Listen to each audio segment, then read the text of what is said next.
Hi all, welcome to this Hibs Sorare Playsharper Predictions. As you can see in front of us we have the Hibernian v St Mirren. This is my first of the season.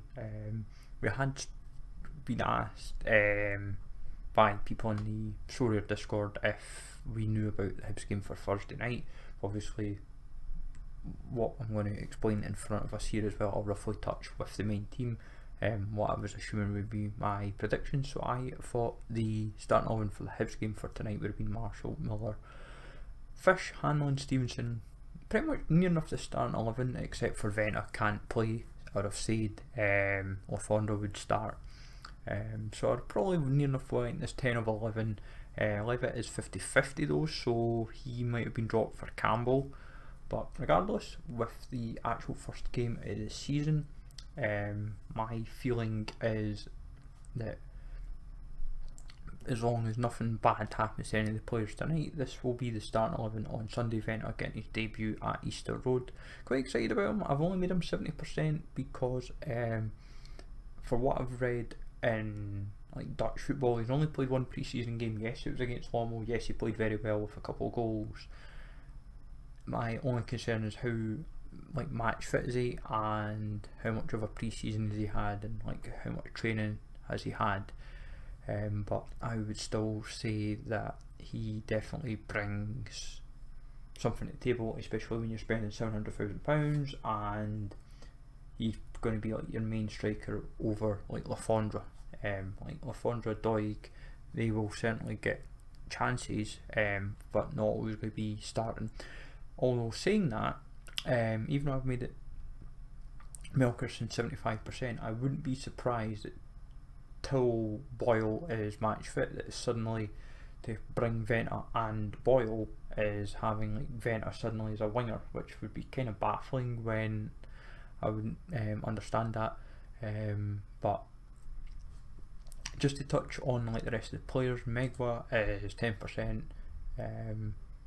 You could technically throw Del Frere into this pile as well, for right back, but his position's kind of undefined really. That's his problem. That's why we've you could put him in this in percentage predictions. The problem is I don't even think Johnson knows his real starting position, and if I'm honest, I feel put him in front of the back four, he'll do a job nicely. 10% obviously is Riley J. Harbottle, simply because he probably will come off the bench, I think at some point, but it's just a case of Riley's just got to bide his time.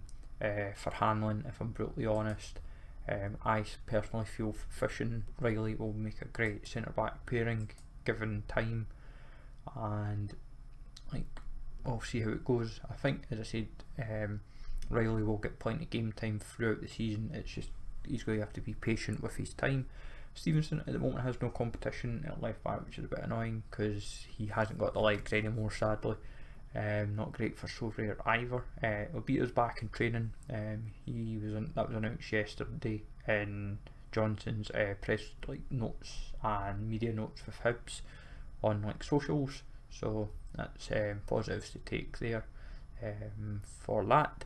Midfield 3, Newell, I think will get starting more consistently. Campbell's only 10% because the one position that Campbell's more likely to get is either Levitt or Doyle Hayes. Personally, I would go Newell, Levitt, Campbell if it was me personally, more than Doyle Hayes anyway.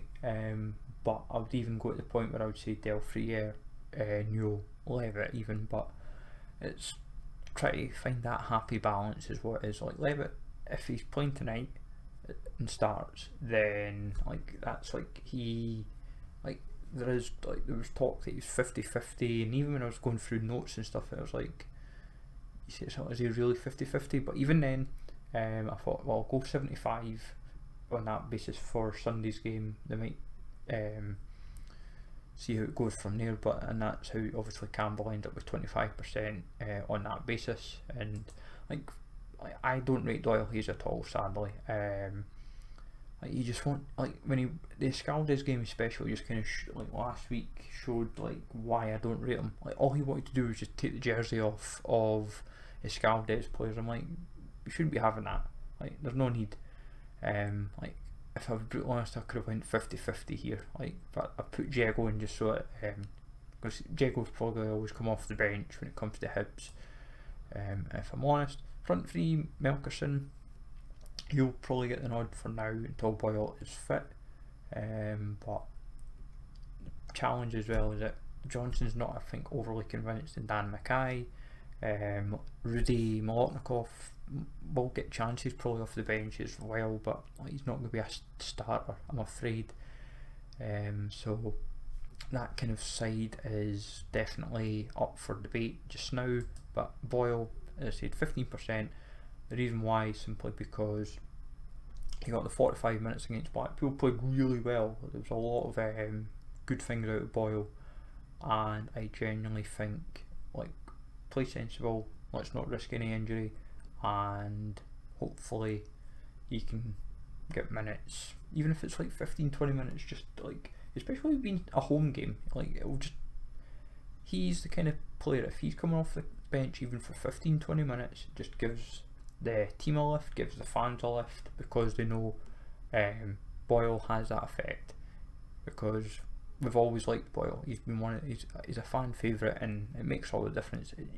Even if the result's in our favour, it just gives the fans that little bit of a lift on Sunday, which we all would not go amiss. And as I say, that's how Rudy gets 10% as well, just to KC suddenly was given the nod over Boyle just for a cameo, like, but same with Dan Mackay, depends how they want to go about it.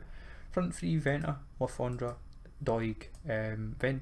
Dylan should probably get the start, because Lafondra will play tonight, as in like the front three.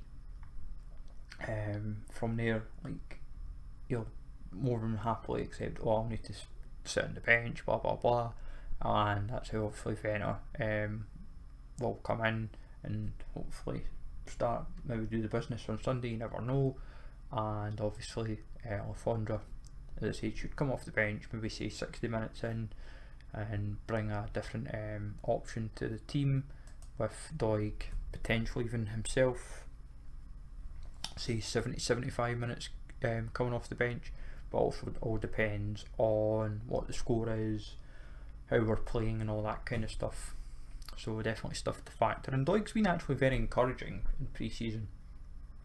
The Groningen game especially, got a good cameo, fought for the ball hard, and that's what, like, was good to see. I thought, like, he's fighting for it, like, fair play. And when he was in that form before his bad injury, he was really knocking on the door to be in the Wales squads. So it's like, when you're trying to get in, like, the Welsh national team, it's like, you say something like, the man's scoring goals kind of for fun in Scotland, and if we were to get that kind of form again, even just off the bench, it just gives you another option, really, and that's what Venta and Lafondra will be hoping to do as well. Ellie Yuan should be one of our main wingers. Honestly, the guy's class. Like, I rate Yuan, great for Sorare, just great in general, great energy, fights hard, and definitely someone that should be someone that's in your predictions, like in your squad if you run a Hib stack. Obviously Dan Mackay might get a chance off the bench if the game's done and dusted, because like, the thing is as well with Yuan is, if the damage is done, say we were 3-0 up after say 65 minutes, Yuan, you'd rather just say, right, let's put our main guys off if we were to get through tonight's tie, rest them up, so you can say, right, we can go into next week fully fit and take it from there. Obviously, in terms of the other players, Bushiri, Rocky's out for 2 games, he misses the first 2 games of the season. Cadden's obviously a long-term injury for pretty much a good chunk of the season, so it's definitely something to factor in. Harry McCurdy also the same, he's out for like 6 months with like heart problems. Ewan Henderson and Obita are questionable, but they may make the bench just to give us like bench depth, but just not actually be part of, like, coming off the bench. They'll just be there to at least say we're here, and like obviously some fans will be like, oh, Henderson, but like he'd be at least there and able to hopefully just be part of match day squad again. That the way that both of them want to look at it. But no, it's like the team's nearly there in terms of what to expect. Obviously Marshall as well. Biggest talking point as well with Marshall is like if he keeps having these fumbles that he will be replaced by Walcott. That's why it's like 90-10. Like Marshall's a pretty safe goalkeeping shoot for now, but he can't afford to keep fumbling. That's what's like any mistakes. Either the fans will have enough, Johnson will have enough, and that's why Walcott will take that spot. But yeah, no, that's roughly all in a nutshell. Let's say any questions at all. Let me know. As I say, if I see any other any extra transfers that may happen, anyone going out the door, then I'll keep an eye and take it from there. Obviously, any injuries from tonight may edit this team potentially, because there might be an update in due course, obviously following tonight's game. But as I said, folks, any questions, let me know on Playsharper, Twitter, or in the channel. So have a good one, folks. Take it easy all, and I'll catch you all later.